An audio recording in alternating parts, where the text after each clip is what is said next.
जय माता दी।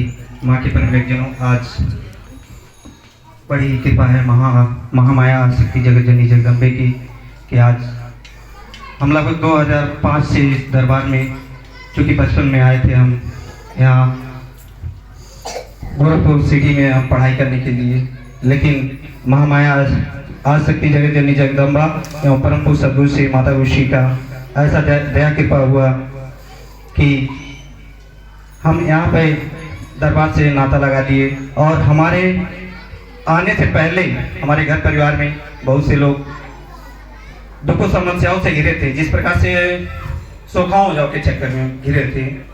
सोखा हो जाके चक्कर में अपना धन माया रुपया पैसा, हमारे पिताजी माता भाई बहन सब लोग कोई भी समस्या पड़ता था सोखाओं के पास जाते थे। डॉक्टरों के पास न जाकर के कोई भी समस्या पड़ता था हम लोग सोखाओं के पास जाते थे। और सोखा तमाम तरह के पूजा पाठ बलि इत्यादि तमाम तरह के हमारे घर के लोग भी चढ़ाया करते थे दरबार से जुड़ने से पहले। लेकिन परम पूज्य सद्गुरु से माता ऋषि का जब हमारे घर परिवार में, हमारे गांव नगर में पैदल भ्रमण हुआ करता था, तो उस समय हमारे निवास स्थान पे भी हम लोगों के भी मतलब माता गुरु से नाता लगाए। और जब हमारे घर परिवार में उनका चरण पड़ा, ये सभी समस्याएं जैसे माना जाता है कि महामाया की दया कृपा हो गई कि वो सभी समस्याएं समाधान हो गए। जैसे माता जी जो भूत प्रेत की समस्या थे, जो गांव में ऐसा भी होता है कि धोखरा टाइप का, ये जो कि मतलब किसी के घर में धोखरा आ गया तो धन माया समाप्त हो जाता है, इस तरह की भी तमाम चीजें होती थी। हमारे घर परिवार में खुद होता था। और जब से माता जी का चरण में पड़ गया, हमारे घर परिवार में माता गुरु का आगमन हो गया, ये सब समाप्त हो गया। माना कि ये वो चीज महामाया आदिशक्ति जगत जननी जगदम्बा की दया कृपा हो गई। और तभी से हमारे घर परिवार में पूरे हमारे घर परिवार के सभी लोग इस दरबार से नाता लगा लिए। और आज परम पूज्य सद्गुरु श्री माता ऋषि के आदेशों का पालन करने लगे और धीरे धीरे समस्याओं का समाधान होने लगा। और एक ऐसा भी समय आता है कि मतलब जिस प्रकार से यहाँ से आदेश तौर पर ही बताया जाता है, जिस प्रकार से आदेश जो भी आदेश होता था हमारे घर परिवार के लोग पालन करते थे। परम पूज्य सद्गुरु श्री माता ऋषि के जो आदेश होते थे समझाया बताया जाता है, शिक्षा और संस्कार दिया जाता था, तो उस तरह से हमारे घर परिवार के लोग मानने लगे और चलने लगे। लेकिन ऐसा नहीं है कि मतलब दरबार से हम जुड़ गए, दरबार से हम लग गए तो हमारे घर परिवार में समस्या नहीं आएगी। समस्याएं तो आती हैं, लेकिन परम पूज्य सद्गुरु से माता ऋषि के आदेश जो होते हैं उस पर पालन करते हैं तो समाधान अवश्य होता है। लेकिन कुछ बात अगर जो हम आदेश बताया गया, कोई समस्या आया आपके परिवार में या हमारे परिवार में खुद आया ऐसा समस्या, और उस समस्या का माता गुरु के द्वारा आदेश दे दिया गया कि हाँ चलो ये ऐसे कर लो ठीक हो जाएगा, लेकिन वो उस समस्या नहीं माने लोग, तो आज हमारे घर परिवार के लोग झेल भी रहे हैं। लगभग 10-12 साल से झेल रहे हैं। हमारे भाई खुद थे, मतलब एक समस्या ऐसा था कि मतलब हमारे भाई मतलब जैसे एक शादी हुआ था, उसमें शादी मतलब वो कोर्ट कचहरी तक पहुंचा था। बात कोर्ट कचहरी तक पहुंचने के बाद माता गुरु के द्वारा ये बात डायरेक्ट कहा गया था कि तू सब कुछ भी कर लो, वो छूटने वाली नहीं है। लेकिन हमारे घर परिवार के लोग वो बात नहीं माने, वो बात अपना मनवाना चाहते थे कि माता जी कह दे कि छूट जाएगा। लेकिन माता जी के द्वारा एक बार भी ये नहीं कहा गया कि वो छूट जाएगा। बार बार यही कहा जाता है कि कोई मतलब एक बार जो आदेश हो गया वो आदेश हो गया कि नहीं छूटेगा तो नहीं छूटेगा। लेकिन उस बात को हमारे घर परिवार के लोग नहीं माने।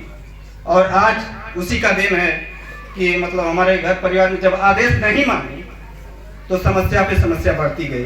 कोर्ट कचहरी का इतना मतलब जो भी समस्या होता है कि कोर्ट कचहरी में ना जाए तो वही सही है, लेकिन कोर्ट कचहरी की समस्याओं को लेकर, लेकिन हमको अपने घर की समस्या को लेकर के हम कभी परम पूज्य सद्गुरु श्री माता ऋषि के भले माता गुरु के साथ 24 घंटे रहते हैं, लेकिन हम एक बार भी अपने घर परिवार की समस्या को लेकर के ये नहीं कहे कि माता जी हमारा समस्या का समाधान हो जाए।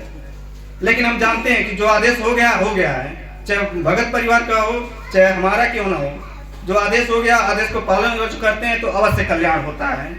तो उसी प्रकार से हमारे घर परिवार के लोग नहीं माने।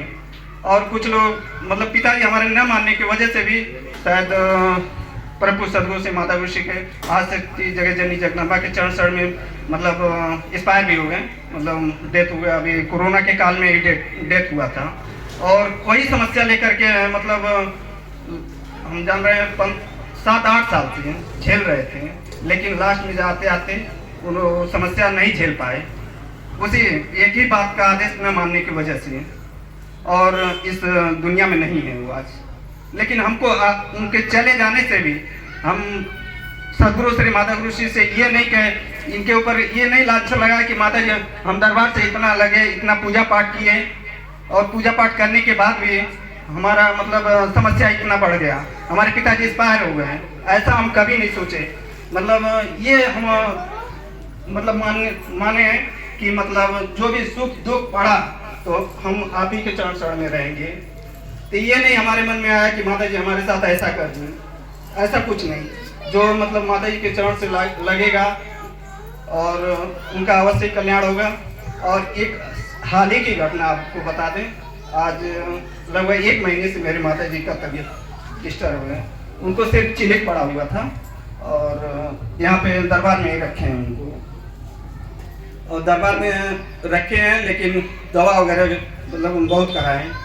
और जब से दरबार में आए हैं तबीयत बिगड़ता ही जा रहा था। आज लगभग 20 हम जान रहे हैं पिछले दिसंबर में 12 दिसंबर को यहाँ पे लाए थे। आज मतलब 12 दिसंबर के बाद दवा चिलिक केवल पड़ा था, बिस्तर से उठना धीरे धीरे उठना मतलब बिस्तर पकड़ना। और यहाँ दरबार से मतलब माता गुरु के द्वारा कभी मतलब हम ये नहीं कहे कि माता जी तबीयत ज़्यादा खराब हो रहा है, ऐसे हो रहा है, ये चीज़ हम नहीं कहे। और इतना खराब हो गया कि शायद मतलब हम तो जान रहे हैं 10-12 डॉक्टर बदल चुके हैं। इस डॉक्टर के वहाँ नहीं तो उस डॉक्टर के वहाँ, उस डॉक्टर के वहाँ नहीं तो उस डॉक्टर के वहाँ, ऐसे कर करके मतलब 10-12 डॉक्टर बदले, हॉस्पिटल भी बदल चुके हैं।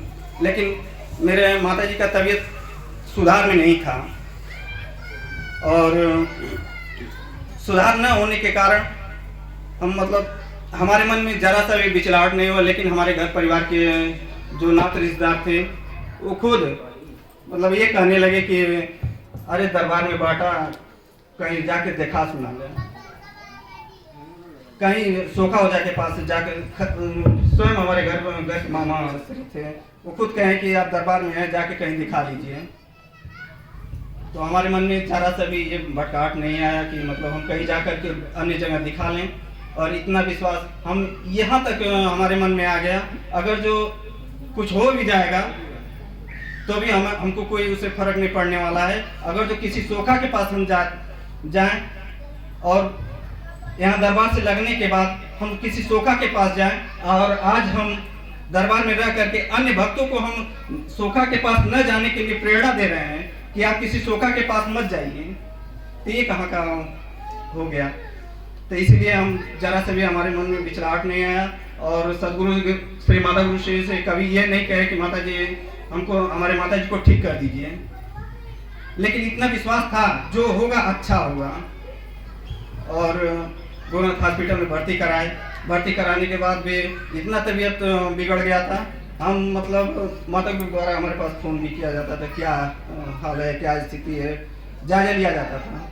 तो हम उस दिन भी 1 दिन के बाद फ़ोन किए, मतलब माता जी का तबीयत और ज़्यादा डिस्टर्ब, यहाँ तक कि हम जान गए थे कि मतलब हॉस्पिटल में जब हम लेके गए थे ये नहीं लग रहा था कि माता जी बच जाएंगे। हम माता गुरु से डायरेक्ट यही कहें कि माता जी लग रहा है हमारे माता जी का समय आ गया है, ये सब और माता गुरु से और हमसे हुआ। तो उस समय माता जी के द्वारा बताया गया, कहा गया चलिए धैर्य रखिए, जो होगा अच्छा होगा, यही कहा गया था। तो माँ के प्रमुखजनों ऐसा दया कृपा हुआ, उसी दिन से तबीयत में इतना सुधार होने लगा कि 1-2 दिन के अंदर मतलब काफ़ी परिवर्तन हो गया। और आज हॉस्पिटल से हफ्ता 10 दिन तक हॉस्पिटल में रखे थे। यहाँ तक ऐसा हो गया था कि मतलब पहचान भी नहीं पा रही थी, बोल भी नहीं पा रही थी, 20-22 दिन से खा पी भी नहीं पा रही थी। लेकिन माता गुरु का ऐसा दया कृपा हुआ, एक पचपेड़ वाली माता जी का ऐसा दया कृपा हुआ कि आज हॉस्पिटल से मतलब यहाँ दरबार में रखे हैं, काफ़ी सुधार में हैं, ठीक ठाक हैं।